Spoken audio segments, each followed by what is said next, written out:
رب العالمين والصلاة والسلام على أشرف الأنبياء والمرسلين وعلى آله وصحبه ومن تبعهم بإحسان إلى يوم الدين. اللهم علمنا ما ينفعنا وانفعنا بما علمتنا إنك أنت العليم الحكيم. ربي زدني علما وارزقني فهما وأنت أحكم الحاكمين. بسم الله. اللهم صل على محمد وعلى آل محمد كما صليت على إبراهيم وعلى آل إبراهيم إنك حميد مجيد. اللهم بارك على محمد وعلى آل محمد كما باركت على إبراهيم وعلى آل إبراهيم إنك حميد مجيد. அன்பிற்கினிய சகோதரர்களே சகோதரிகளே, எல்லாம் வல்ல அல்லாஹுவின் பேரொருளால் பெரும் கிருபையினால் அவனது அருள் மழை என பொழிகிற இப்புனித ரமதானின் இறுதி 10 தினங்களில் நாம் அனைவரும் மாஷா அல்லாஹ் இரவு தொழுகை உட்பட நம்முடைய ஈமானை மெருகேற்றிக் கொள்வதற்குண்டான பயனுள்ள சில உபதேசங்களை தொடர்ச்சியாக கேட்டு வருகிறோம். அந்த வகையில் இன்றைக்கு அல்லாஹுவின் உதவி எப்போது என்கிற ஒரு தலைப்பின் கீழ் சமூக கவலையோடு, இந்த சமுதாயத்தின் மீது இருக்கிற அக்கறையோடு, குறிப்பாக சமூகத்திலே இப்போது நடந்து கொண்டிருக்கிற இந்த நடப்பு நிகழ்வுகள் இவைகளையெல்லாம் கொஞ்சம் கருத்தில் கொண்டு ஷரியத் ரீதியாக நாம் சிந்திக்க வேண்டிய சில விஷயங்களையே இன்றைய உரையின் அம்சங்களாக நாம் பார்க்க போகிறோம். முதலில், இந்த சமூகம் என்பது ஒரு தனி மனிதனைப் போல, சமூகம் என்பது ஒரு தனி மனிதனைப் போல. ஒரு தனி மனிதன் எப்படி ஆரோக்கியத்தோடும் இருக்கிறான், நோய்வாய்ப்படவும் செய்கிறான், சந்தோஷமாகவும் இருக்கிறான், கவலையோடும் இருக்கிறான். இதுதானே? சில கட்டத்தில் செழிப்பாக இருக்கிறான், சில நேரங்களில் வறுமையில் வாடுகிறான். இப்படிதானே? சில நேரங்களில் அவன் நினைத்ததெல்லாம் நடப்பதைப் போல் இருக்கிறது, சில நேரங்களில் அவன் நினைத்த எதுவுமே நடக்காததைப் போல் இருக்கிறது. அதே மாதிரி தான் இந்த சமூகமும். அல்லாஹ் ஒரு கட்டத்தில் ஒரு சில சமூகத்தை ரொம்ப ஆனந்தமாக வாழ வைக்கிறான், ஒரு சில சமூகத்தை மிகப்பெரிய சோதனையிலும் நெருக்கடியிலும் வைக்கிறான். நபிமார்களும் அப்படித்தான். இப்போ நபிமார்களுடைய வரலாறுகளை நீங்கள் படித்தால் எல்லா நபிமார்களும் செல்வத்தோடும் செழிப்போடும் வாழ்ந்ததில்லை.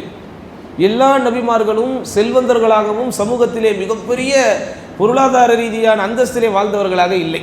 ஆடு மேய்ப்பவர்களாக இருந்திருக்கிறார்கள், சின்ன சின்ன சூழல்களிலே வாழக்கூடியவர்களாக இருந்திருக்கிறார்கள், அனாதை சிறுவர்களாக இருந்திருக்கிறார்கள், இப்படி. ஆனால் சுலைமான் அலைஹிஸ்ஸலாத்து வஸ்ஸலாம் எப்படி இருந்தாங்க? மிகப்பெரிய ஆட்சியாளர். எந்த அளவுக்கு ஆட்சியாளர் என்றால் லா யம்பகி லி அஹத். அந்த சுலைமான் அலைஹிஸ்ஸலாத்திற்கு அல்லாஹ் கொடுத்திருக்கக்கூடிய ஆட்சியும் அதிகாரமும் எத்தகையது, எவ்வளவு விசாலமானது என்றால் அவர்களுக்கு கிடைத்த ஆட்சி அதிகாரத்தை போல வேறு யாருக்குமே கிடைக்காது என்பதை போல் அல்லாஹ் சுப்ஹானஹு வ தஆலா சுலைமான் அலைஹிஸ்ஸலாத்து வஸ்ஸலாம் அவர்களுக்கு ஆட்சியையும் அதிகாரத்தையும் அந்தஸ்தையும் கொடுத்தார். அவைகள் எல்லாவற்றையும் தாண்டி வேறு யாருக்குமே அமையப்பெறாத வகையிலே மன்திகத் தொய்ர், பறவையின் பாஷை சுலைமான் அலைஹிஸ்ஸலாமுக்கு தெரிந்திருந்தது. எறும்புகளின் பேச்சை புரியக்கூடிய ஒரு திறன் சுலைமான் அலைஹிஸ்ஸலாம் அவர்களிடத்தில் இருந்தது. ஆனால் அதே நேரத்தில் கஷ்டப்பட்ட நபிமார்களை பற்றி நிறைய இடங்களில் அல்லாஹ் சொல்லி காட்டுகிறான். நம்முடைய உயிரினும் மேலான ரசூலுல்லாஹி ஸல்லல்லாஹு அலைஹி வஸல்லம் அவர்கள் கூட எப்படி வளர்ந்தாங்க? அனாதை சிறுவராகத்தான் இந்த உலகத்திலே அல்லாஹ்வுடைய தூதர் ஸல்லல்லாஹு அலைஹி வஸல்லம் ஆரம்ப வாழ்க்கையெல்லாம் இருந்தது. அப்போ நம்ம ஒன்றை புரிந்து கொள்ள வேண்டும். நாம் ஒரு இடத்திலே சிரமப்படுகிறோம், ஒரு இடத்திலே கஷ்டப்படுகிறோம் என்றால் அது அல்லாஹ்வினுடைய சாபம்தான் அப்படிங்கிற முடிவுக்கு வந்துடக்கூடாது. அதே போன்று ஒரு சமூகம் செழிப்பாக வாழுகிறது, ஒரு சமூகம் வளமாக வாழுகிறது என்றால் அவர்களெல்லாம் அல்லாஹ்வுடைய அருளுக்குரியவர்கள் தான், பாக்கியத்திற்குரியவர்கள் தான் அப்படின்னு முடிவு பண்ணக்கூடாது. அல்லாஹ் இந்த சமூகத்தை படிக்கட்டுகளைப் போல வைத்திருக்கிறார். எல்லாரையும் ஒரே மாதிரி வைப்பதில்லை. எல்லாரும் இந்த உலகத்திலே செல்வந்தர்களாகவே இருந்து விட்டால் ஜகாத்தை கொண்டு போய் யாருக்கு கொடுப்பது? அப்படிதானே? அப்போ தூஹது மின் அக்னியாஇஹிம் வ துரது இலா ஃபுகராஇஹிம், அவர்களின் செல்வந்தர்களிடமிருந்து அந்த செல்வம் வசூலிக்கப்பட்டு அவர்களின் ஏழைகளுக்கு அது விநியோகிக்கப்பட வேண்டும். அப்போ சமூகத்திலே ஏழைகள் என்ற ஒரு கூட்டம் இருந்தால்தான் ஜகாத் என்கிற அல்லாஹ்வினுடைய கடமை என்ன செய்ய முடியும்? அமுல்படுத்த முடியும். எல்லாரும் அறிஞர்களாக மாறிவிட்டால், எல்லோரும் ஆலிம்களாக மாறிவிட்டால் இப்போ யார் பாடம் படிப்பது? எல்லோரும் டாக்டர்களாக மருத்துவர்களாக மாறிவிட்டால் யார் வைத்தியம் பார்ப்பது? யார் நோயாளியாக இருப்பது? அப்போ இந்த சமூகம் சீராக இயங்க அல்லாஹ் சுப்ஹானஹு வ தஆலா விதித்த விதியின்படி இந்த சமூகம் வாழ சுழல அல்லாஹ் சுப்ஹானஹு வ தஆலா சில ஏற்பாடுகளை வைத்திருக்கிறார், சில ஏற்றத்தாழ்வுகளை வைத்திருக்கிறார், சில மேடு பள்ளங்களை வைத்திருக்கிறார். எப்படி ஒரு தனி மனிதன் திடீரென்று அவனுக்கு விரும்பியதெல்லாம் நடைபெறும் போது, அவனுடைய உள்ளம் உற்சாகமாக இருக்கும்போது அவன் தன்னுடைய உடலிலே ஆரோக்கியத்தை உணர்வானோ, அல்லது எப்போது அவன் கவலையில் இருக்கும்போது, அவன் மனம் கொஞ்சம் அழுத்தத்திலே இருக்கும்போது, அவன் உடல்நிலை கொஞ்சம் நலிவடைந்ததை போல் அவன் உணர்வானோ, அதே போல்தான். அப்போ நம்ம என்ன செய்யணும்? அல்லாஹ் சுப்ஹானஹு வ தஆலா முன் சென்ற சமூகத்தில் எப்போதெல்லாம் அவனுடைய உதவியை கொடுத்திருக்கிறானோ, அவனுடைய அருளை அள்ளி அள்ளி வழங்கியிருக்கிறானோ, அந்த சமூகம் செழிப்போடும் வளத்தோடும் வாழ்ந்திருக்கிறதோ, பலத்தோடு வாழ்ந்திருக்கிறதோ, அந்த சமூகத்தை கண்டு எதிரிகள் அஞ்சினார்களோ நடுநடுங்கினார்களோ, அவர்களிடத்திலே காணப்பட்ட தன்மைகள் என்ன என்ன தன்மைகள் அல்லது என்ன நன்மைகள் அவர்களிடத்திலே இருந்ததனால் அல்லாஹ் அவர்களை பாதுகாத்தான். இதைத்தான் இந்த சமூகம் சிந்திக்க வேண்டும். அல்லாஹ் சுப்ஹானஹு வ தஆலா அதைத்தான் நமக்கு சொல்லி காட்டுகிறான். எப்படி? வலா யظ்லிமு ரப்புக அஹதா, சூரத்துல் கஹ்ஃபினுடைய 49வது வசனம். நபியே, உமது இறைவன் யாருக்கும் அநியாயம் செய்ய மாட்டான். அது முதலில் நாம் நம்ப வேண்டும். அல்லாஹ்வின் மீது நம்பிக்கை என்று சொன்னாலே நண்பார்ந்தவர்களே, அல்லாஹ் இருக்கிறான் என்று நம்புவது மாத்திரமல்ல, அதனால்தான் அல்லாஹ்வை அவனுடைய பெயர்களோடும் அவனுடைய பண்புகளோடும் நம்ப வேண்டும் என்று நம்முடைய அகீதா பாடம் நமக்கு சொல்லி தருகிறது. அல்லாஹுவை நம்புதல் என்பது ஓகே, எக்ஸிஸ்டன்ஸ் ஆஃப் காட் என்று சொல்லுகிறார்களே, ஒரு கடவுள் இருக்கிறான், ஒரு இறைவன் இருக்கிறான் அப்படின்னு மாத்திரம் நம்பக்கூடிய நம்பிக்கையை அல்லாஹ் ஏற்றுக்கொள்வதில்லை. அந்த நம்பிக்கை போதும் என்று இருந்தால் அந்த நம்பிக்கை யார்கிட்ட இருந்துச்சு? மக்கத்து குறைஷிகளிடத்திலே இருந்துச்சு. வல இன் சஅல்தஹும் மன் ஹலகஸ் ஸமாவாதி வல் அர்த் லயகூலுன்ன அல்லாஹ். நபியே, நீங்கள் அவர்களிடத்திலே வானங்களையும் பூமியையும் படைத்தவன் யார் என்று கேட்டால் அவர்கள் லயகூலுன்ன என்றால், அதாவது அரபு இலக்கணத்திலே இதை எம்பசைஸ் என்பார்கள், உறுதியிட்டு சொல்வது, சந்தேகம் இல்லாமல் சொல்வது. பின்னூனி சகீலா என்றால் எந்த இடத்திலெல்லாம் இந்த இன்ன அன்ன என்று வருகிறதோ, உள்ளத்திலும் சிந்தனையிலும் எந்த சந்தேகமும் இல்லாமல் கசடர முற்றிலுமாக நம்பிக்கை கொண்டு சொல்வதற்கு பேர் தான் இந்த வாசக அமைப்பு. வானத்தை படைச்சது யாரு, பூமியை படைச்சது யாரு அப்படின்னு அவர்களிடத்தில் கேட்டால்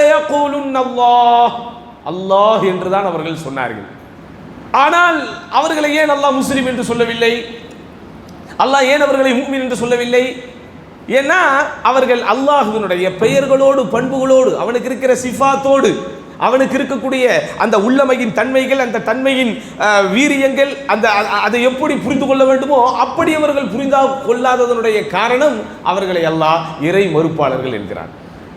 அதே நிலைத்தான் இன்றைக்கு நம்முடைய சமுதாயத்தில் இருக்குது.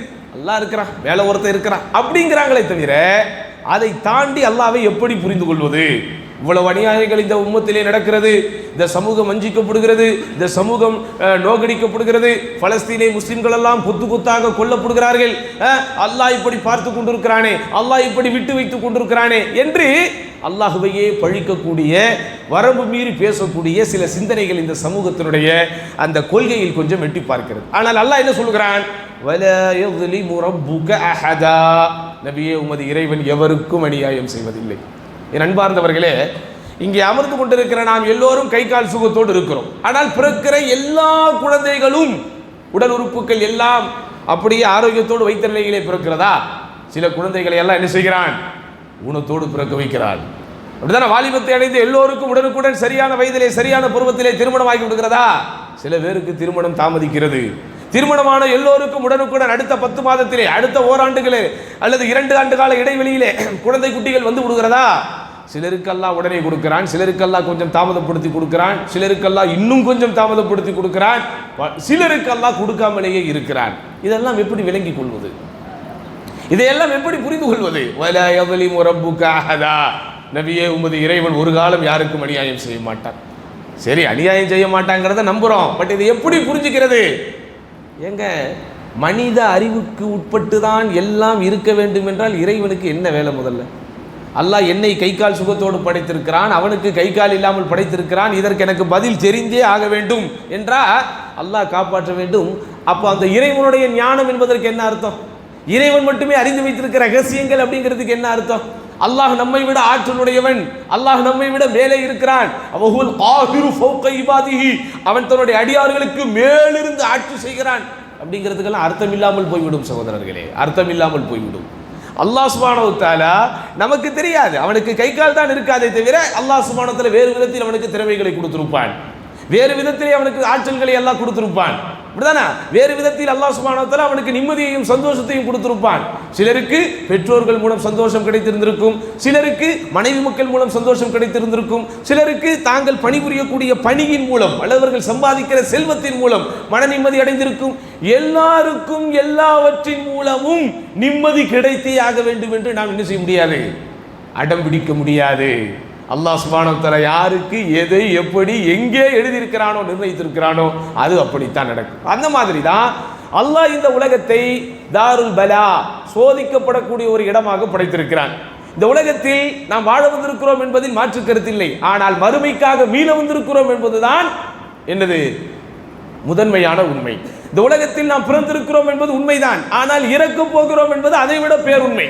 அதனால் தான் அல்லாஹ்வுடைய தூதருக்கு கட்டளை போடும்போது வஅபுது ரப்பக ஹத்தா யஅதியகல் யகீன், நபியே மரணம் வரும் வரை உமது இறைவனை நீங்கள் வணங்குவீராக.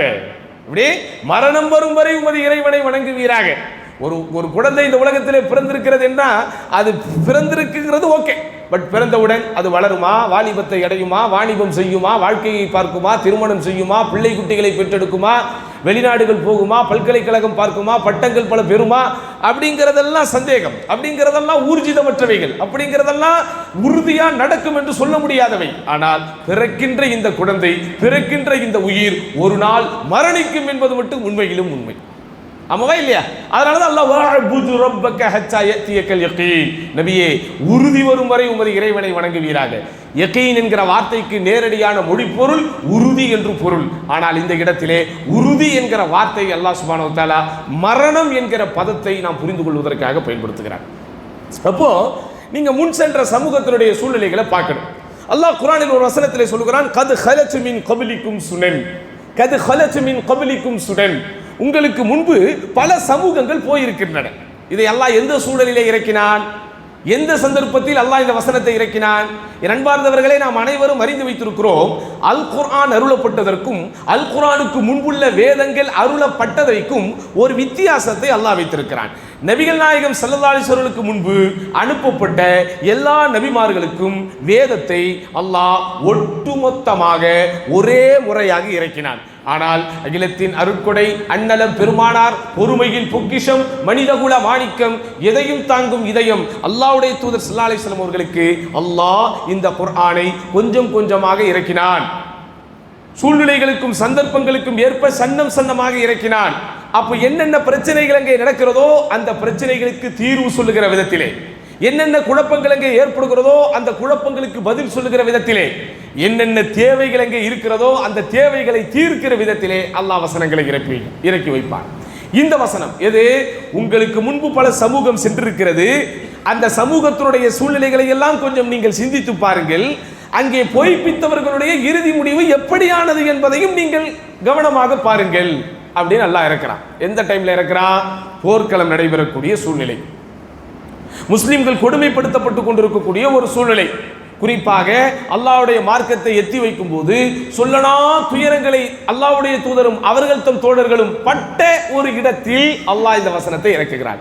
நீங்கள் மேலோட்டமாக சிந்தித்து பாருங்கள் சகோதரர்களே, ஒரு நன்மையான விஷயத்தை ஒருவன் செய்தால் அதற்கு பரிசு கொடுப்பது தானே உலகத்தினுடைய வழக்கம்.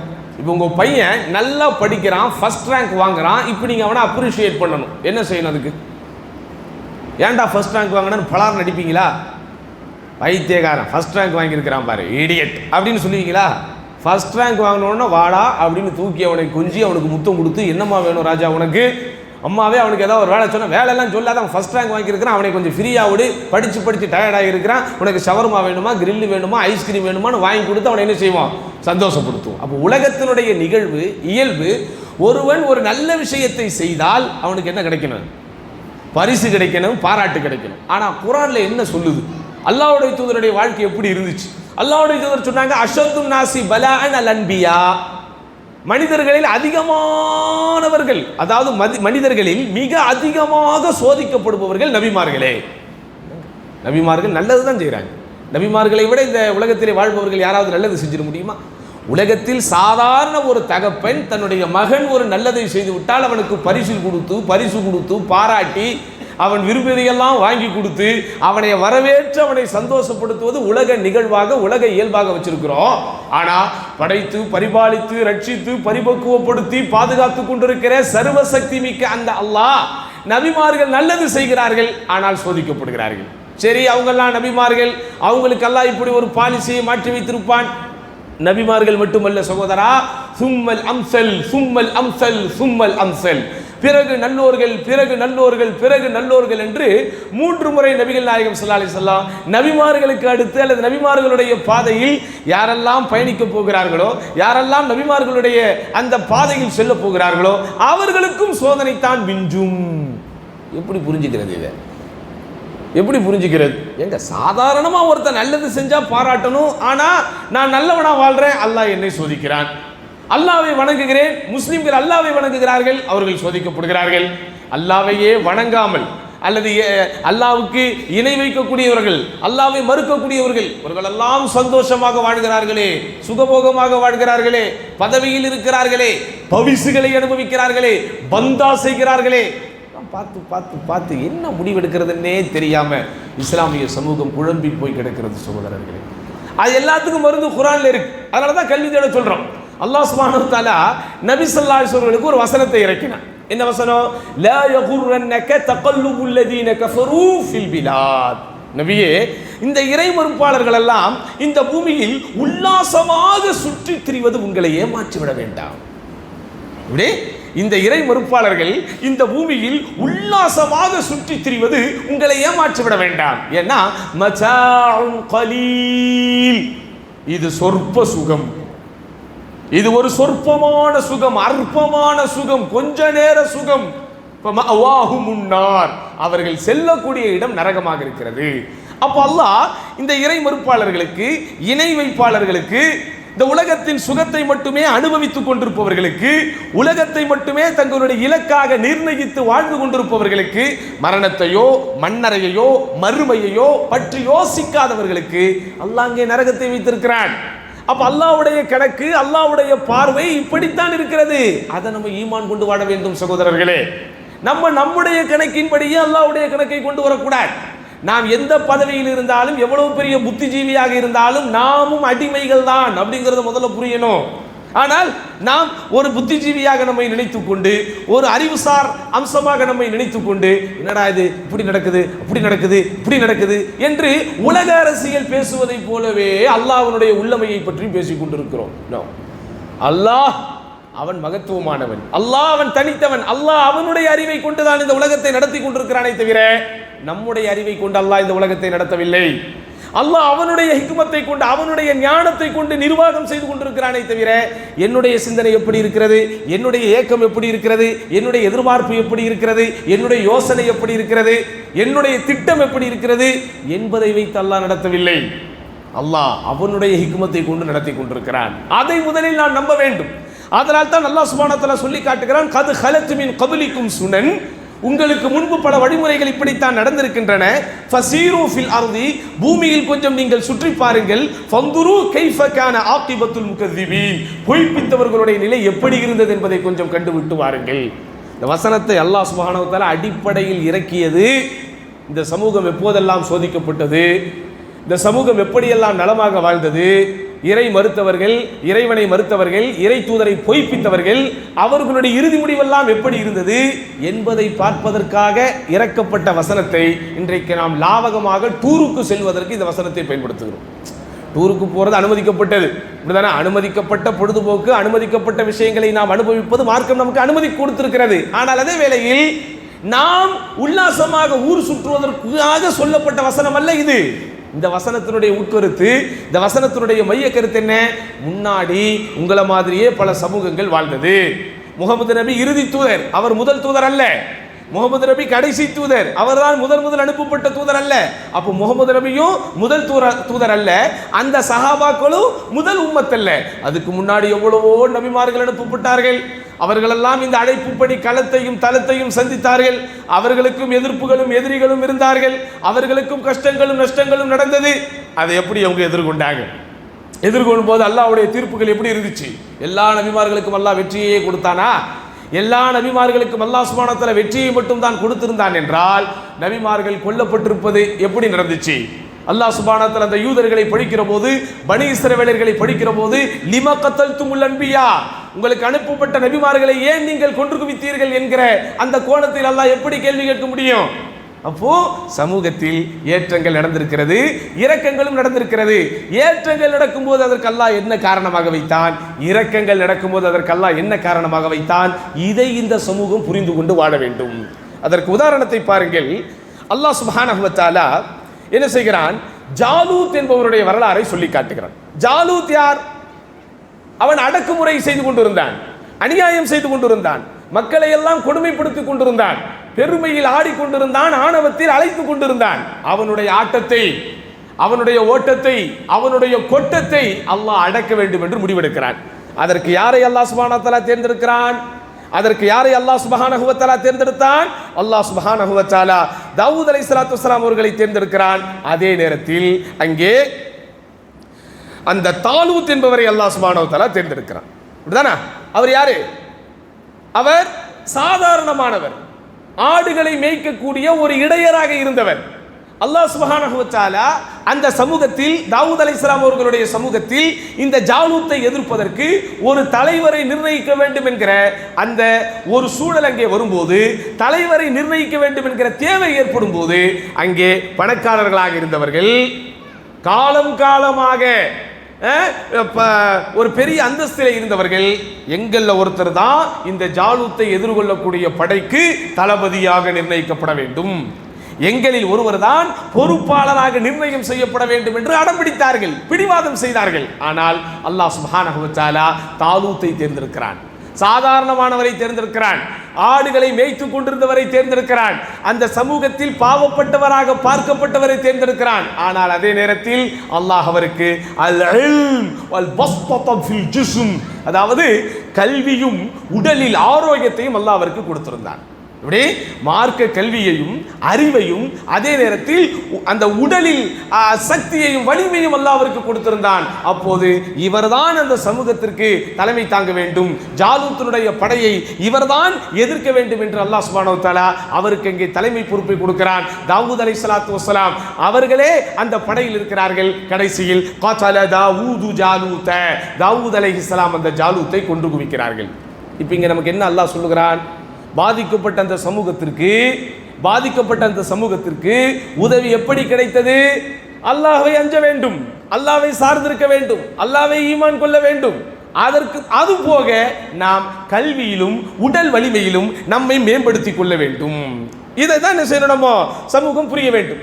இன்னும் சொல்ல போனால் அன்றைக்கு ஜாலூத்திடத்திலே மிகப்பெரிய படை இருந்தது, பன்மடங்கு படையவரிடத்தில் இருந்தது. அந்த ஜாலூத் கொல்லப்பட்டதற்கு பிறகுதான் ஒட்டுமொத்த மக்களும் ஒரு உதாரணம் சொல்ல ஆரம்பித்தார்கள். எப்படி? காலல்லதீன யظنون அன்னஹும் முலாக்குல்லாஹ் கம் மின் ஃபியத்தின் கலீலத்தின் கலபத் ஃபியத்தன் கஸீரத்தன் பிஇذنில்லாஹி வல்லாஹு மஅஸ் ஸாபிரீன். அல்லாஹ்வை நாம் நிச்சயம் சந்திப்போம் என்கிற நம்பிக்கை யாருக்கெல்லாம் இருந்ததோ அவர்களெல்லாம் சொல்ல ஆரம்பித்தனர், எத்தனையோ சிறு கூட்டம் எவ்வளவோ பெருக்கூட்டத்தை மிகைத்தது. குர்ஆன்ல நிறைய வசனம் இப்படி வரும், எத்தனையோ சிறு கூட்டம் பெரும் கூட்டத்தை மிகைத்தது என்று வரும். இவைகள் எல்லாமே எப்போது சொல்லப்படுகிறது என்றால் இந்த தாவூத் அலைஹிஸ்ஸலாத்து வஸ்ஸலாம் அவர்களுடைய காலத்திலே இந்த தாலூத் அவர் தலைமை மேற்கொண்டு அவர் பொறுப்பு வழங்கப்பட்டு ஜாலூத்தின் கொட்டம் ஒடுக்கப்பட்டதே, ஜாலூத்தின் ஆட்டம் முடிவுக்கு வந்தது. அதற்கு பிறகுதான் எத்தனையோ சிறு கூட்டம் பெருங்கூட்டத்தை மிகைத்தது என்று சொல்லப்பட்டது.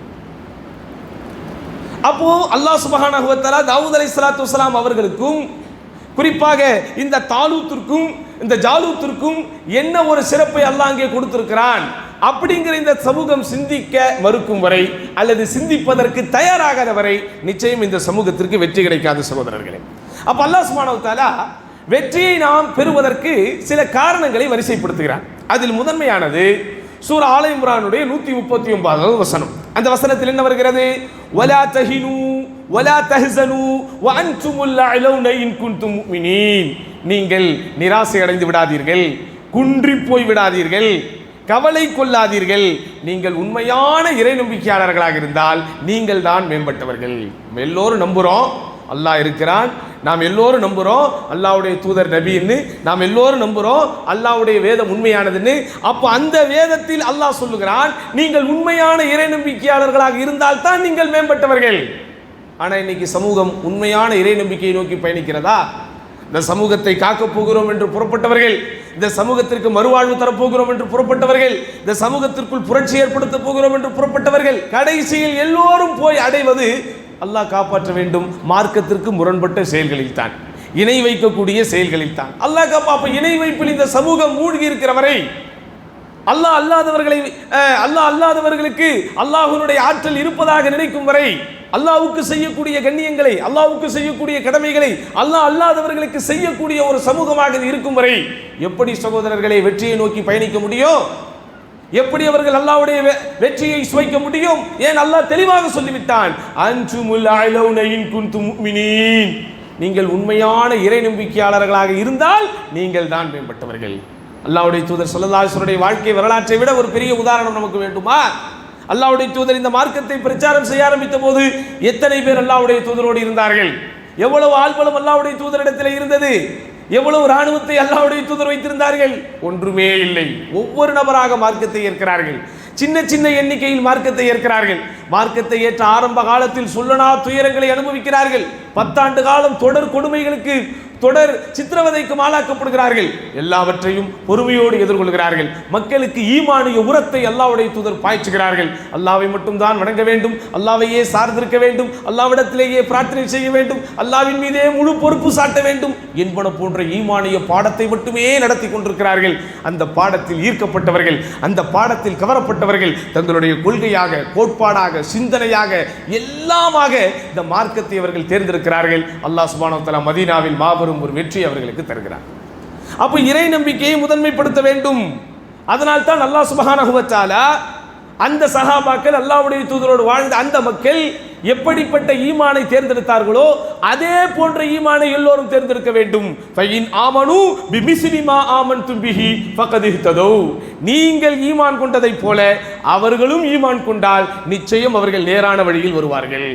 அப்ப அதனால தான் நம்ம என்ன செய்யறோம்? சஹாபாக்களை பற்றி திரும்ப திரும்ப சொல்லி கொண்டிருக்கிறோம். சஹாபாக்களுடைய வாழ்வு என்பது ஒரு கற்பனை அல்ல, அது ஒரு காவியம் அல்ல, அது ஒரு கதை அல்ல, அது ரத்தமும் சதையும் உள்ள ஒரு உண்மையான வாழ்க்கை. சகோதரர்களே, இன்றைக்கு நாமெல்லாம் படுகின்ற பாடுகளை விட, இன்றைக்கு நாமெல்லாம் எதிர்கொள்கிற பிரச்சனைகளை விட பன்மடங்கு பிரச்சனை அவர்கள் எதிர்கொண்டார்கள். பன்மடங்கு கொடுமைகளுக்கும் கொடூரங்களுக்கும் ஆளாக்கப்பட்டார்கள். ஆனாலும் அதை அவர்கள் அல்லாஹ்வினுடைய உதவியை கொண்டு எதிர்கொண்டார்கள். கடைசியில் மாஷா அல்லாஹ் மிகப்பெரிய வெற்றியை பெற்றார்கள். அந்த வெற்றியின் விளைவு இன்றைக்கு உலகத்தில் 3இல் 1 பகுதி அல்லது 4இல் 1 பகுதி முஸ்லிம்கள் என்கிற அளவிற்கு இன்றைக்கு நம்ம வாழ்ந்து கொண்டிருக்கிறோம். ஆனால் காலங்கள் செல்கிறது, மார்க்க உணர்வுகளை மக்கள் மதிப்பதில்லை. அல்லாஹ்வின் மீது வைக்க வேண்டிய நம்பிக்கையில் மக்களிடத்திலே உறுதி இல்லை. சதா சர்வகாலமும் உலகம் உலகம் என்று உலகத்திற்கு பின்னாலே ஓடிக்கொண்டிருக்கிறார்கள். முஸ்லிம் என்று தங்களை உணருவதிலே அல்லது முஸ்லிம் என்று தங்களுடைய கொள்கையை காப்பதிலே ஒரு உன்னதம் காக்க மறுக்கிறார்கள். அல்லாஹ்வுக்கு இணை வைக்கிறார்கள். அல்லாஹ்விடத்திலே செய்கிற பிரார்த்தனை அல்லாஹ் அல்லாதவர்களுக்கு செய்கிறார்கள். இதை நாம் குற்றப்படுத்தி பேசுகிறோம் என்று யாரும் நினைக்க கூடாது. இவைகளெல்லாம் இந்த சமூகத்திலே இருக்கிறவரை சகோதரர்களே, இந்த சமூகத்திற்கு நாசம் உண்டாகும் என்கிற அச்சமும் ஒரு எச்சரிக்கை உணர்வும் நம்மிடத்திலே வர வேண்டும். அப்போ முதல்ல நம்ம கிட்ட என்ன இருக்கணும்? ஈமான் இருக்கணும். அதற்கடுத்து அல் அமலு சாலிஹ் என்கிற நல்லறங்கள் நம்மிடத்தில் இருக்கணும். அல்லாஹ் குர்ஆனில் அதைத்தான் சொல்லி காட்டுகிறான். வஅதல்லாஹுல் லதீன ஆமனு மின்கும் வஅமிலுஸ் சாலிஹாத், உங்களில் எவரெல்லாம் ஈமான் கொள்கிறாரோ மேலும் சாலிஹான நற்கர்மம் புரிகிறாரோ ல யஸ்தக்லிஃபன்னஹும் ஃபில் அர்தி கமஸ்தக்லஃபல் லதீன மின் கப்லிஹிம், உங்களுக்கு முன்பு வாழ்ந்தவர்களுக்கு எப்படி நாம் ஆட்சியை தந்தோமோ, அதிகாரத்தை தந்தோமோ, இந்த பூமியில் அவர்களை பிரதிநிதித்துவப்படுத்தினோமோ அதே போன்று உங்களையும் பிரதிநிதிப்படுத்துவோம். வலியுமக்கினன்ன லஹும் தீனஹும் அல்லதி இர்ததாலஹும், அவர்களுக்கென்று அவன் பொருந்திக் கொண்ட அந்த மார்க்கத்தை அல்லாஹ் அவர்களுக்கு வசப்படுத்தி கொடுப்பான். வலயுபத்திலன்னஹும் மின் பாதி ஹௌஃபிஹிம் அம்னா, அவர்கள் எதிர்கொண்ட அச்சத்திற்கு பிறகு அல்லாஹ் அவர்களுக்கு ஒரு அபயத்தை தருவான். அதற்கு அவர்கள் என்ன செய்யணும்?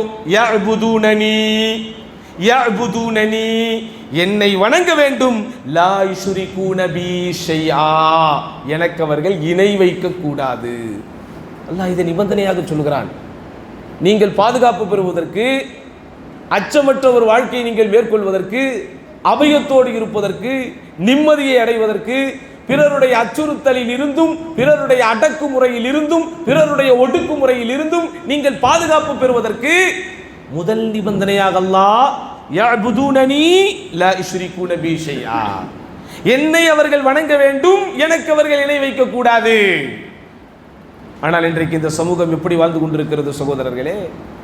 இன்றைக்கு இந்த இஸ்லாமிய சமூகத்தினுடைய நிலைகள் எப்படி போய் கொண்டிருக்கிறது? அப்ப ஆதலால் என்ன செய்யணுமோ இந்த விஷயத்தை முதலில் தெளிவாக தெரிந்து கொள்ள வேண்டும். அடுத்து என்ன? அல்லாஹ்வுடைய வெற்றி நமக்கு கிடைப்பதற்கு, அல்லாஹ்வுடைய உதவியை நாம் அடைவதற்கு இறையச்சத்தை அல்லாஹ் சுப்ஹானஹு வ தஆலா ஒரு நிபந்தனையாக சொல்லுகிறான். இறையச்சம் என்றால் என்ன?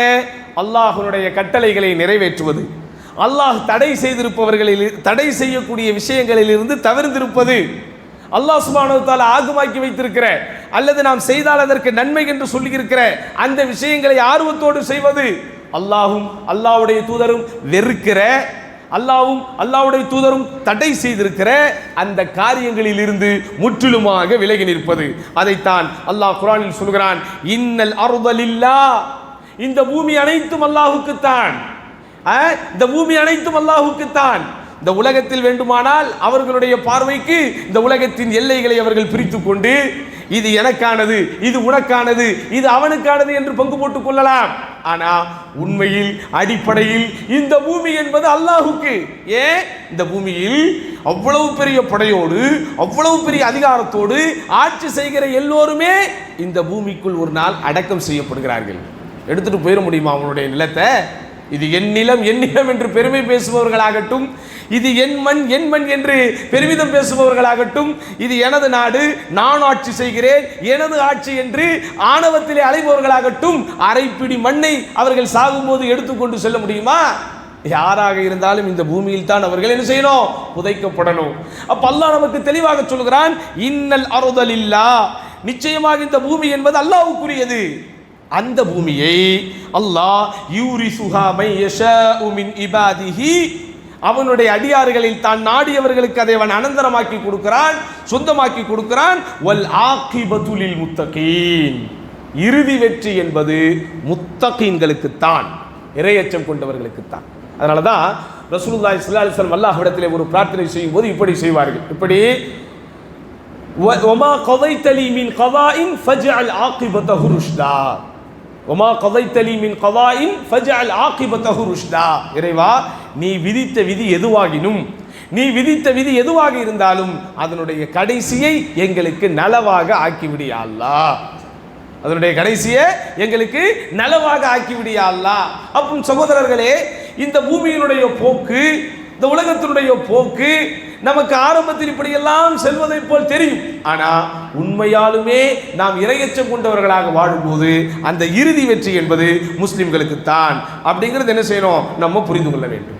அடுத்து வெற்றிக்குரிய வழியாக அல்லாஹ் சுப்ஹானஹு வ தஆலா சொல்லுவது, யா அய்யுஹல்லதீன ஆமனூ, இறை நம்பிக்கை கொண்டவர்களே, இதா லகீதும் ஃபிஅதன் ஃபஸ்புது, நீங்கள் எதிரி படைகளை சந்திக்கும் போது உறுதியாக இருங்கள். வஸ்குருல்லாஹ கஸீரன் லஅல்லகும் துஃப்லிஹூன், நீங்கள் அல்லாஹ்வை அதிகம் நினைவு கூறுங்கள், நிச்சயமாக நீங்கள் வெற்றி பெறுவீர்கள். அப்ப அல்லாஹ்வை நினைவு கூறுவதில் இந்த சமூகம் பலவீனமாகிவிடக் கூடாது, அல்லாஹ்வை நினைவு கூறுவதில் இந்த சமூகம் பின்தங்கிவிடக் கூடாது, எப்போதும் அல்லாஹ்வை நினைவு கூறிக்கொண்டே இருக்க வேண்டும். இது ஒரு காரணம். அடுத்து என்ன? ரொம்ப முக்கியமானது, முஸ்லிம்கள் ஒற்றுமையை நோக்கி பயணிக்க வேண்டும். இதுதான் இன்னைக்கு பெரிய பிரச்சனையா இருக்கு. ஒற்றுமை ஒற்றுமை என்று சொல்லிக்கொண்டே இருக்கிறோம், ஆனால் முஸ்லிம்கள் ஒன்றுபடுவதற்குண்டான வாய்ப்பையே இந்த சமூகத்திலே பார்க்க முடியவில்லை. நான் அன்றைக்கு கூட ஒரு உரை நிகழ்த்தும் போது சொன்னேன், முஸ்லிம்கள் எந்த அளவிற்கு இயல்பாக ஒன்றுபட முடியும் என்றால், அவர்களுடைய பெயர்களை வைத்தே அவர்கள் தனி, அவர்கள் ஒரு கூட்டம் என்பதை காட்டிட முடியும். மற்ற சமூகம், மற்ற இனங்கள் அவர்களுடைய பெயரை வைத்து அவர்கள் இந்த இனம், அவர்கள் பெயரை வைத்து இந்த கூட்டம் முடிவெடுக்க முடியாது. ஒரே பெயரை அவர்கள் பலரும் வைத்துக் கொள்வார்கள். ஆனால் முஸ்லிம்கள் நாம் பெரும்பாலும் என்பதை விட முழுமையாக அரபு மொழியிலே பெயர் சுட்டுகிறோம். அப்ப அந்த பெயர்கள் வாசிக்கப்பட்டாலே போதும், இவர்கள் தனியாக ஒரு கூட்டமாக ஆகிவிட முடியும். ஆனா இன்னைக்கு நம்மளால ஒன்றுபட முடிகிறதா? முடிகிறதா என்று கேட்டுக்கொண்டிருக்கிறோம். ஆனால் ஆளாளுக்கு பிரிந்து கொண்டிருக்கிறோமே. என் அன்பார்ந்தவர்களே, ஒற்றுமை என்பது எதை வைத்திருக்க வேண்டும்? அல்லாஹ்வுடைய தூதர் ஸல்லல்லாஹு அலைஹி வஸல்லம் எதை கொண்டு இந்த சமூகத்திலே ஒற்றுமையை ஏற்படுத்தினார்கள்? கொஞ்சம் சிந்தித்து பாருங்கள். ஒரு மொழியை வைத்து இந்த சமூகத்தை ஒருங்கிணைக்க முடியுமா? முடியாது. காரணம், எல்லோரும் பல பல மொழிகள் பேசுகிறார்கள். ஒரு தேசத்தை வைத்து ஒன்றுபடுத்தி விட முடியுமா? ஒரு பிராந்தியத்தை வைத்து ஒன்றுபடுத்தி விட முடியுமா? இல்லை. ஒவ்வொருவரும் பல பிராந்தியத்தின் பல தேசங்களில் வாழுகிறார்கள். பின்பற்றுகிற ஒரு கலாச்சாரத்தை வைத்து நீங்கள் ஒன்றுபடுத்தி விட முடியுமா? முடியாது. ஒவ்வொருவருக்கும் தனித்தனி கலாச்சாரம் இருக்கிறது. அப்ப எதை வைத்து இந்த சமூகத்தை ஒன்றுபடுத்துவது? பூமியில் இருக்கிற எதை கொண்டும் நீங்கள் இந்த சமுதாயத்தை ஒற்றுமைப்படுத்த முடியாது. வானத்தில் இருக்கிற அல்லாஹுவை கொண்டு நீங்கள் ஒற்றுமைப்படுத்தி பாருங்கள். ஒரே இறைவனை வணங்குகிறோம் என்று சொல்லி பாருங்கள், அதுல எல்லாரும் உள்ள வந்துருவாங்க. ஒரே மார்க்கத்தை பின்பற்றுகிறோம் என்று சொல்லி பாருங்கள், எல்லாரும் உள்ள வந்துருவாங்க. அப்ப ஒரே குர்ஆனை ஒரே சுன்னாவை பின்பற்றுகிறோம் என்று சொல்லுங்கள், எல்லாரும் ஒண்ணா வந்துடலாம். இந்த ஒற்றுமையை தான் அல்லாஹ் விரும்புகிறான். கொள்கையின் அடிப்படையில், கோட்பாடுகளின் அடிப்படையில் எந்த ஒற்றுமைகள் ஏற்படுத்தப்படுகிறதோ அந்த ஒற்றுமை தான் அல்லாஹ் சுப்ஹானஹு வ தஆலா விரும்பக்கூடிய ஒற்றுமை.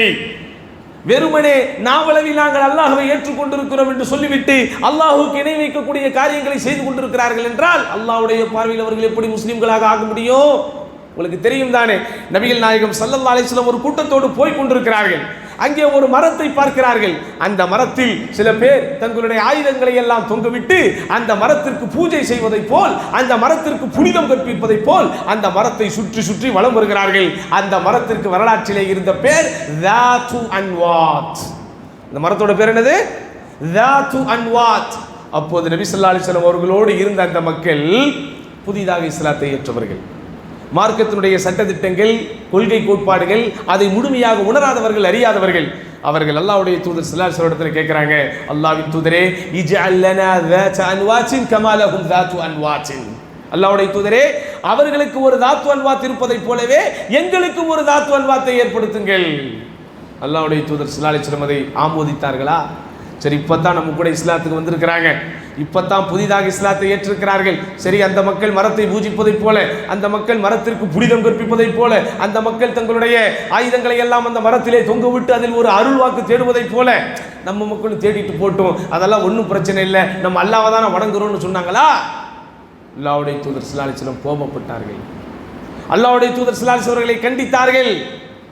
உங்களுக்கு முன்புள்ள சமூகத்தை நீங்கள் ஜானுக்கு ஜான் பின்பற்றுவீர்கள் என்று அல்லாஹ்வுடைய தூதர் ஸல்லல்லாஹு அலைஹி வஸல்லம் அவர்களை எச்சரித்தார்கள்.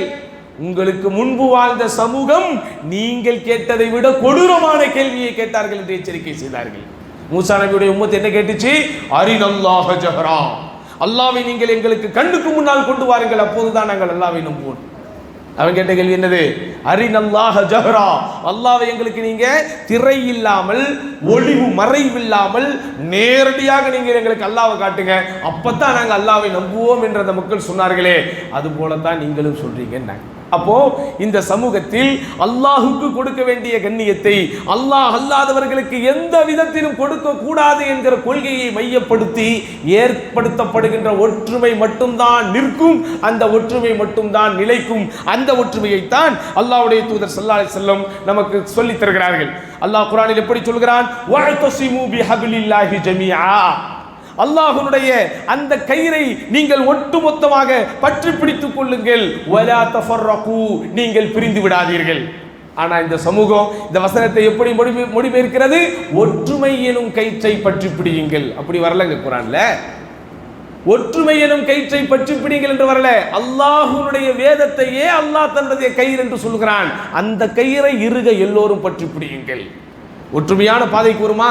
நீ ஒரு கயிறை உருவாக்கிக்கொள், அவன் ஒரு கயிறை உருவாக்கிக்கொள், இவன் ஒரு கயிறை உருவாக்கிக் கொள்ளட்டும், நான் ஒரு கயிறை உருவாக்கிக் கொள்கிறேன், எல்லோரும் சேர்ந்து ஒற்றுமையாக இருப்போம். அப்படி சொல்லப்படவில்லை. ஹப்லுல்லாஹ், உனக்கு முன்னால் அல்லாஹ்வுடைய வேதம் இருக்கிறது. ஹப்லுல்லாஹ், உனக்கு முன்னால் அல்லாஹ்வுடைய தீன் இருக்கிறது. ஹப்லுல்லாஹ், உனக்கு முன்னால் அல்லாஹ்வுடைய தூதர் இருக்கிறார்கள். அதை சென்ட்ரலைஸ்ட், அதை நீங்கள் மத்தியப்படுத்திவிட்டு, அதை நீங்கள் மையப்படுத்திவிட்டு இருக்கிற எல்லாரும் ஓடி வந்து அதை பிடித்துக் கொள்ளுங்கள். அதுதான் ஒற்றுமை. நீங்க ஆளுகாலுக்கு ஒரு கயிறை தூக்கிக்கிட்டு, இன்னைக்கு நீ ஒரு கயிறை கொண்டு வருவேன், நாளைக்கு அவர் ஒரு கயிறை கொண்டு வருவார், இப்படியே போனால் எத்தனை கயிறுகள் சகோதரர்களே? ஒற்றுமைப்படுத்த போகிறோம், ஒற்றுமைப்படுத்த போகிறோம் என்று புறப்பட்டவர்கள் இன்றைக்கு எத்தனை கூறுகளாக மாறிவிட்டார்கள். எந்த விஷயத்திலாவது இந்த சமூகத்தை ஒற்றுமைப்படுத்த முடிந்ததா? கொள்கையை பேசி நாங்கள் தனிப்பள்ளி கட்டிவிட்டோம் என்பதனால் ஒற்றுமைக்கு ஊறு விளைவித்தவர்கள் இவர்கள், ஒற்றுமைக்கு கூறு விளைவித்தவர்கள் இவர்கள் என்று அபாண்டமாக பேசுகிறார்களே தவிர உள்ளபடியே இந்த சமூகத்திற்கு ஒற்றுமையை போதித்துக் கொண்டிருக்கிறது நாம தான். ஏன்? நம்ம அல்லாஹ் சொன்ன ஒற்றுமையை நோக்கி பயணிக்கிறோம், அல்லாஹ்வின் தூதர் சொன்ன ஒற்றுமையை நோக்கி பயணிக்கிறோம். இல்லை, நாங்கள் இந்த சமூகத்தை மேம்படுத்த எல்லாரும் ஒரே கூட்டத்தில் வந்துருவோம், எல்லாரும் ஒரே பாதையில் வந்துருவோம். எங்கே வர முடிந்தது? ஒரு தேர்தல் களத்தில் இவர்களால் வர முடிந்ததா? அல்லது ஒரு லோக்கல் ஜமாத்து தேர்தல் வரும்போது இவர்களால் வர முடிந்ததா?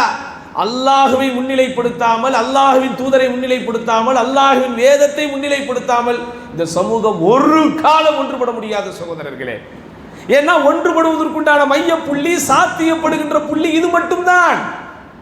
அல்லாஹ் சுப்ஹானஹு வ தஆலா நீங்கள் எப்படி வேண்டுமானாலும் இருந்து கொள்ளுங்கள், எல்லாரும் ஒன்றாக இருங்கள் என்று எங்கே சொல்கிறான்? வஜ்ஜு லவ் துத்ஹினு ஃபயுத்ஹினூன். ஒரு கட்டத்தில் அந்த சமூகம் ஒரு ஒற்றுமைக்கு வருகிறது.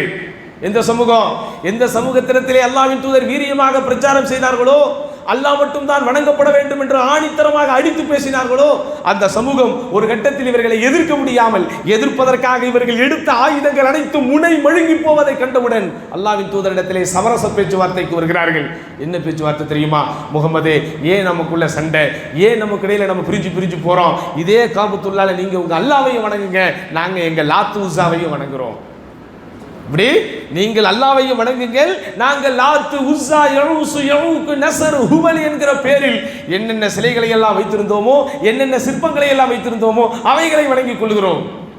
அல்லாஹ் உடனே வசனத்தை இறக்கிறான், வது லவ் துதுஹினு ஃபயுதுஹினூ.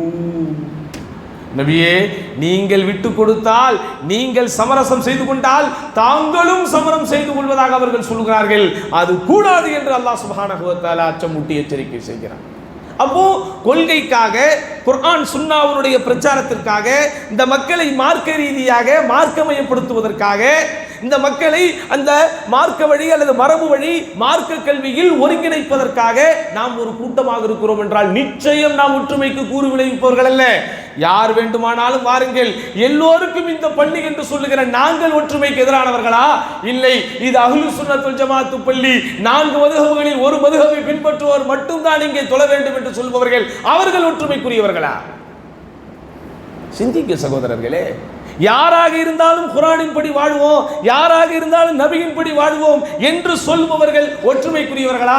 இல்லை, எங்கள் மதுஹபின் படிதான் இருக்க வேண்டும், எங்களுடைய ஊர் வழக்கின் படிதான் இருக்க வேண்டும் என்று சொல்பவர்கள் ஒற்றுமைக்குரியவர்களா? சிந்திங்க. அப்போ இந்த ஒரு ஒற்றை பாதையை இந்த சமூகம் தேர்ந்தெடுக்காத வரை நிச்சயம் அவர்களால் ஒற்றை பாதையில் போகவே முடியாது. ஒரு ஃபிக்ஹுடைய அந்த விஷயங்களிலே, மார்க்கத்தினுடைய அந்த சட்ட விளக்கங்களில் ஒருவருக்கும் இவருக்கும் கருத்து வேறுபாடு இருக்கலாம். ஆனால் கொள்கை என்று வரும்போது, தௌஹீத் என்று வரும்போது, இறைவனுக்கு இணை வைத்தல் என்கிற அந்த காரியத்திற்கு வரும்போது, அதில் சமரசம் இல்லாமல் நாம் நடைபோடும் போதுதான் சகோதரர்களே அல்லாஹ்வுடைய அருள் நமக்கு கிடைக்கும் என்பதை நாம் மறந்துவிடக் கூடாது. அதனால் தான் அல்லாஹ் சுப்ஹானஹு வ தஆலா திருமறை குர்ஆனில் மிக தெளிவாக சொல்கிறான், வஅத்தியுல்லாஹ வ ரசூலஹு வ லா தனாஸஉ. அல்லாஹ்வுக்கு கட்டுப்படுங்கள், அல்லாஹ்வுடைய தூதருக்கு கட்டுப்படுங்கள், அதில் நீங்கள் பிரிந்து விடாதீர்கள், அதில் நீங்கள் சிதறடிக்கப்பட்டு விடாதீர்கள். என்ன நடக்கும்? ஃபதஃஷலு வ தذهب ரீஹுக்கும்.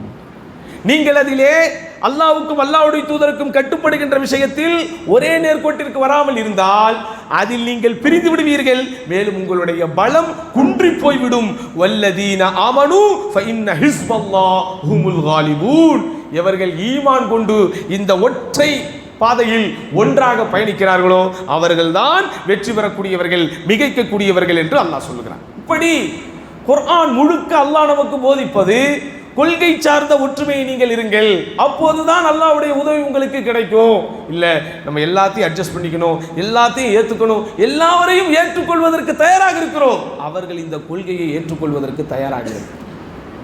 இந்த கொள்கையை நம்ம பிரச்சாரம் செய்வதனால் நம்மை இவர்கள் பிற்போக்குவாதிகள் என்பார்கள், அடிப்படைவாதிகள் என்பார்கள், உலகம் புரியாதவர்கள் என்பார்கள், விஷயம் தெரியாதவர்கள் என்பார்கள், நடப்பு அரசியல் புரியாதவர்கள் என்பார்கள், எதிரிகளுடைய சூழ்ச்சிகளில் உணராதவர்கள் என்பார்கள். அதை பற்றியெல்லாம் நமக்கு கவலையே இல்லை சகோதரர்களே. காரணம், நாம் இந்த உலகத்தில் கொஞ்ச காலம்தான் வாழப்போகிறோம். இன்றைக்கு என்னென்ன பெயர்களை எல்லாம் இவர்கள் சொல்லுகிறார்களோ இந்த பெயர்களை தான் அன்றைக்கு அல்லாஹ்வின் தூதருக்கு அந்த சமூகம் சூட்டியது. அல்லாஹ்வுடைய தூதர் அல்லாஹ்வை மட்டும் தான் வணங்க வேண்டும், அல்லாஹ் அல்லாதவர்களை வணங்கக்கூடாது, இணை வைக்கக்கூடாது என்பதை ஆழமாக சொல்ல போய்த்தான் இந்த முகம்மது பிரிவினையை போதிக்கிறார், எங்களுக்குள் சண்டையை ஏற்படுத்துகிறார். இன்றைக்கு இந்த மக்கள் என்னவெல்லாம் சொல்லுகிறார்களோ அதையெல்லாம் அன்றைக்கு அந்த மக்கள் அல்லாஹ்வுடைய தூதருக்கு எதிராக சொன்னார்கள். இப்படி இந்த சமூகம் போகும் வரை நிச்சயமாக நமக்கு வெற்றி வரவே செய்யாது சகோதரர்களே. அல்லாஹ் குர்ஆனில் சொல்கிறான், யா அய்யுஹல்லதீன ஆமனூ, இறை நம்பிக்கை கொண்டவர்களே, இன் தன்சுருல்லாஹ் யன்சுருக்கும் வ யுஸப்பித் அக்தாமக்கும். இறை நம்பிக்கை கொண்டவர்களே, நீங்கள் அல்லாஹ்வுக்கு உதவி செய்தால் அல்லாஹ் உங்களுக்கு உதவி செய்வான். நம்ம என்ன உதவி செய்ய போறோம் அல்லாஹ்வுக்கு? நம்ம அல்லாஹ்வுக்கு என்ன உதவி செஞ்சு அல்லாஹ்வுடைய கஜானாவை கூட்ட முடியும்? நபிகள் நாயகம் ஸல்லல்லாஹு அலைஹி வஸல்லம் இப்னு அப்பாஸ் ரலியல்லாஹு அவர்களை கூட்டி வைத்து சொன்னார்கள், யா குலாம், ஓ அருமை சிறுவரே புரிந்து கொள், உலகம் முழுவதும் ஒன்று சேர்ந்து, இப்படி உலகம், இன்ன அவ்வலஹும் வ ஆகிரஹும், உலகத்தின் முதல் மனிதர் இருந்தாரே அவர் முதல், இந்த உலகத்தினுடைய கடைசி மனிதர் வாழ போகிறாரே அவர் வரை எல்லோரும் ஒன்று சேர்ந்து அத்கா கல்பி ரஜுலின், உங்களில் ஒருவர் யார் உச்சக்கட்ட இறையச்சத்தோடு இருப்பாரோ அந்த இறையச்சத்திற்குள் எல்லாரும் ஒன்றா வந்தாலும் அல்லாஹ்வுடைய கஜானாவில் எதுவும் உயரப்போவதில்லை. அல்லாஹ் விதித்த ஒன்றில் எந்த மாற்றமும் வரப்போவதில்லை. உலகம் முழுவதும் ஒன்று சேர்ந்து இந்த உலகத்தில் வாழக்கூடிய மனிதர்களிலேயே ஆக கேடுகட்டவன் என்று நீங்கள் யாரை சொல்லுவீர்களோ அவனை போல் எல்லோரும் மாறினாலும் அல்லாஹுக்கு எந்த பாதிப்பையும் ஏற்படுத்தி விட முடியாதுங்கிறாங்க. அப்போ அப்படிப்பட்ட அல்லாஹுக்கு அல்லாஹ் குர்ஆனில் சொல்கிறான், நீங்கள் அல்லாஹுக்கு உதவி செய்தால் அல்லாஹ் உங்களுக்கு உதவி செய்வான். அப்படின்னா என்ன? அல்லாஹ்வுடைய மார்க்கத்தை பிறருக்கு நீங்கள் கொண்டு போய் சேர்ப்பது. தெளிவாக தெரிந்து கொள்ளுங்கள் சகோதரர்களே. நாம் தொழுவது, நாம் நோன்பு வைப்பது, நாம் ஜக்காத்து கொடுப்பது, நாம் குர்ஆனை ஓதுவது, இறைவனை தியானம் செய்வது, இவைகளெல்லாம் நாம் அல்லாஹுக்கு செய்கின்ற கடமைகள், அல்லாஹுக்கு செய்கின்ற சேவைகள் அல்ல. அல்லாஹ்வுக்கு செய்கிற சேவை என்னது? இந்த மார்க்கத்தை பிறரிடத்திலே கொண்டு போய் சேர்ப்பது, இந்த கொள்கையை பிறரிடத்திலே கொண்டு போய் சேர்ப்பது, இணை வைப்பிலும் பிதாத்துகளிலும் மூழ்கி இருப்பவர்களை மீட்டெடுப்பது.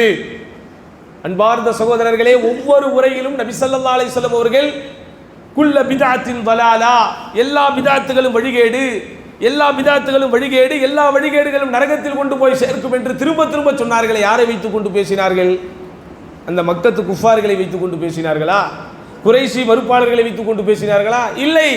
பெருநாள் தொழுகையில், ஜுமா தொழுகையில், இந்த சலாத்துல் இஸ்திஸ்கா என்கிற மழை வேண்டி தொழுகையில், இப்படி முஸ்லிம்கள் கூட்டம் கூட்டமாக சேர்க்கப்படக்கூடிய, முஸ்லிம்கள் கூட்டம் கூட்டமாக இருக்கக்கூடிய சபையில் தான் அல்லாஹ்வுடைய தூதர் இன்ன ஷர்ரல் உமூரி முஹதஸாத்துஹா, காரியங்களில் மிக மிக கெட்டது இந்த மார்க்கத்தில் புதுமைகளை உண்டு பண்ணுதல், வகுல்ல முஹதஸத்தின் பித்ஆ, எல்லா புதிய விஷயங்களும் பிதாத்தாகும், எல்லா பிதாத்தும் வழிகேடாகும், எல்லா வழிகேடும் நரகத்தில் கொண்டு போய் சேர்க்கும். அப்ப நரகத்தில் கொண்டு போய் சேர்க்கிற விஷயத்தை யார் வேணாலும் செஞ்சுக்கலாம், அதெல்லாம் பிரச்சனை இல்லை என்று முடிவெடுத்தால் இது தூதரின் வாக்குக்கு முரண்பாடு இல்லையா? தூதருடைய எச்சரிக்கைக்கு முரண்பாடு இல்லையா? காலம் பூரா சொன்னாங்கங்க. ஒரு குத்துபா ரெண்டு குத்துபாவில் அல்ல, நீங்கள் இந்த குத்துபா பிரசங்கம் செய்யக்கூடிய ஹதீப் இதை திரும்ப திரும்ப சொல்லுகிறாரே. ஏன் சொல்லுகிறார்? அல்லாஹ்வுடைய தூதர் திரும்ப திரும்ப அதை சொன்னதனால் தான். அதனால் தான் நபி தோழர்கள் இந்த பிதாத் விஷயத்திலே மிக மிக கவனமாக இருந்தார்கள். அஸ்ஸலாமு அலைக்கும் ரஹ்மத்துல்லாஹி வ பரக்காத்துஹு என்று சொல்வதற்கு பதிலாக ஒருவர் அஸ்ஸலாமு அலைக்கும் வ ரஹ்மத்துல்லாஹி வ பரக்காத்துஹு வ மக்ஃபிரத்துஹு என்று ஒரு வார்த்தையை கூட்டி சொல்லுகிறார்.